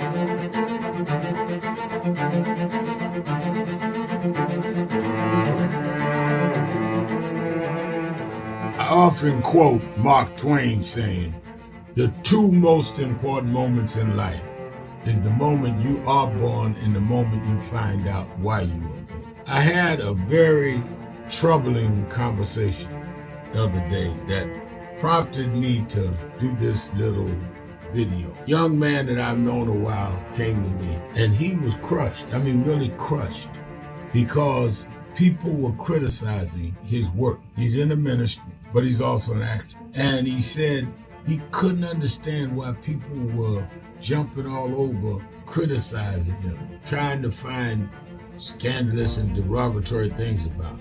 And I told him, I said, you know, you're very young. You don't know the road I've traveled. They called me everything but a child of God. Racial discord, a blabbermouth, a loudmouth, too flamboyant, an agitator, a racist, And I a race had to baiter. learn. Yeah, right. I was not defined by how others saw me. I was defined by how I saw myself and whether I was being true to myself. Some of you watching this don't like me. And it doesn't matter as long as I know what I'm doing and I like me for being real. So I'm doing this video to say to you, whoever you are and whatever you do, you may not be in ministry or social justice, none of this stuff, but don't live your life worried about opposition or people that don't like you. You can turn that around. Use me as an example. The same people that call me a scam artist, a con artist, a sellout, or racial hustler and all, I kept going. And the people I respected started respecting and publicly embracing my work. When Coretta Scott King, the widow of Dr. Martin Luther King Jr., had this to say about Al Sharpton. A leader who has protested injustice with a passionate, unrelenting commitment to nonviolent action in the spirit and tradition of Martin Luther King Jr. And I am talking about your leader, our leader, the Reverend Al Sharpton. The other thing that hasn't changed is the National Action Network's commitment to fight injustice and inequality here in New York City and across America. And that's not only a testament to Reverend Sharpton, it's a testament to all of you who are here tonight. First and foremost, to Reverend Sharpton. I saw him when he first came on the scene, and I have marveled at his tenacity, at the development of his intellect, and his devotion to our movement, and much he has contributed to the world we are experiencing. I am honored, and I must say that when I had my debate with Dr. King on the issue of the church and religion, he didn't warn me that after his departure, his space would be filled by another preacher, and that preacher would be Al Sharpton. All you want in life is people that matter to you to say you did all right. And more important, that you can look in the mirror and say you did all right. Thank you, Rev. Thanks for that introduction. Look, we've known each other for a long time. I'm grateful not only for your leadership and partnership, but quite frankly, more importantly, for your friendship. And thanks to all of you, members of our nation's most important civil rights organization. You have been, over all of your years, such an extraordinary leader. You are a voice of truth, a voice of conscience, a voice of practicality around what we must address and what we can do. And I thank you so much for your friendship. I remember that most of the youth around Al's age, he was about 12, wanted to be like Connie Hawkins, a great basketball player, legend, or Earl the Pearl, or Clyde Frazier. Al wanted to be like Adam Powell, a powerful preacher with a social justice gospel. He was very close to, at that time, to Reverend William Augustus Jones, powerful preacher and social justice advocate, and Reverend Gardner Taylor State right down the street, and Bishop Washington, whose church he came from, and Reverend Sandy Ray. He wanted to be like these giant preachers. He wanted them to have the edge, however, of the King's social justice dimension. He wanted to be like them, now he's one of them. Perhaps taller than most of them because of the risks he has taken and reward God has given him with his gift. I remember so well that I first escorted him to jail. He was around 13 years old with the jail fighting the ANP. He was in the lineage of our struggle. He grew up in it. We didn't just see him on TV one night. He didn't happen. He came bottom up, not top down.